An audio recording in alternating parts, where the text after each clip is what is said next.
ইব্রাহিম আলাইহিস সালাম বলেছিলেন এ হলো আমার বোন, স্ত্রী না। আমাদের কি এমনটা বলার অনুমতি আছে? ভাই, আপনি প্রশ্ন করলেন যে ইব্রাহিম আলাইহিস সালাম বলেছিলেন এ হলো আমার বোন, আমার স্ত্রী না, এর অনুমতি আছে কিনা। আল্লাহ তাআলা বলেছেন সত্যি কথা বলো, তবে জীবন হুমকির মুখে থাকলে কোরআন বলছে আপনি শিরকও করতে পারেন, তবে মনে ঈমান থাকতে হবে। 1 নম্বর পয়েন্ট, যে ধরেন কেউ এসে আপনার মাথায় পিস্তল ধরলো, তারপর বলল আপনি কি মুসলিম না হিন্দু? আপনি বললেন হিন্দু। আপনি কি মূর্তি পূজা করেন? তখন বললেন হ্যাঁ।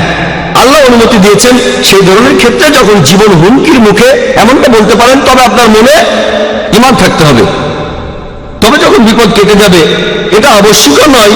আপনি বলতে পারেন যে না আমি মুসলিম, তারপর মারা গেলেন, এটার অনুমতি আছে। তবে এই অনুমতিটাও আছে জীবনের উপর হুমকি থাকলে মিথ্যা কথা বলতে পারেন সেই পরিস্থিতিতে জীবন বাঁচানোর জন্য, তবে আপনার মনে ঈমান থাকবে। শরীরের 1 নম্বর পয়েন্ট। এখন ইব্রাহিম আলাইহিস সালামের প্রসঙ্গটা নিয়ে বলি। তিনি বলেছিলেন যে আমার বোন, এরকম কিছু ব্যাপার যদি ভালো করে দেখেন, কিছু হাদিস আছে যে একবার কিছু লোক প্রশ্ন করেছিল এক সাহাবীকে। সাহাবীগণ মাশাআল্লাহ সত্যবাদী ছিলেন। তারা এমন কিছু বলেন যে উত্তরটা সঠিক, কিন্তু হয়তো তারা পুরোপুরি সত্যটা বলেননি। যেমন ধরেন, একবার শত্রুপক্ষের কিছু লোক এক সাহাবীকে খুঁজে বেড়াচ্ছিল। তাদের মধ্যে একজনও এই সাহাবীকে চিনত না। আমি সেই সাহাবীর নামটা ভুলে গেছি। তাকে প্রশ্ন করলো এই লোকটাকে দেখেছো? তখন তিনি এক পায়ে গিয়ে গিয়ে বললেন তাকে তো এখানে দাঁড়িয়ে থাকতে দেখলাম।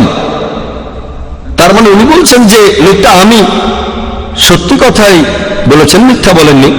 ঠিক জীবন হুমকির মুখে তিনি মিথ্যা বলতে পারতেন এই লোকটা আমি, অথবা আমি জানি না কোথায়, কারণ জীবন হুমকির মুখে ইসলাম অনুমতি দিয়েছে। তিনি বলেছিলেন এখানে তো দাঁড়িয়েছিল।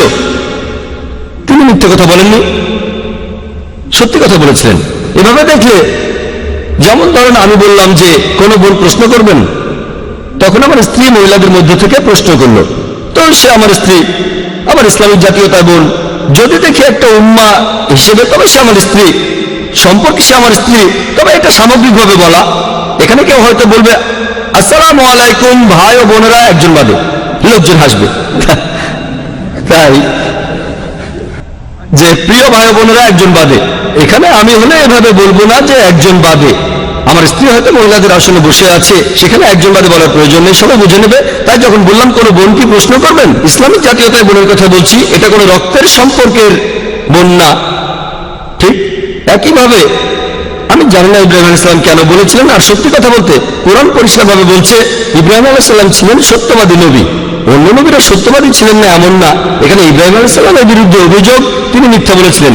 আমি এর উত্তরে বলবো যে এটা ইসলামিক জাতীয়তার বোন, কারণ পবিত্র কোরআনে সূরা তাওবার 71 নম্বর আয়াতে উল্লেখ করা হয়েছে।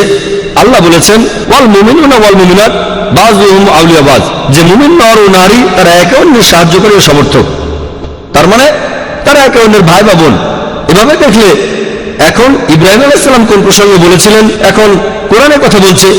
নবী ইব্রাহিম সত্যবাদী নবী, আমি সেটা মানি। হয়তো বুদ্ধি করে এটা বলেছিলেন, তিনি চেষ্টা করেছিলেন যে কোনো মিথ্যা বলবেন না, তারপর বিপদ থেকে বের হয়ে আসতে পারবেন। আশা করি উত্তরটা পেয়েছেন।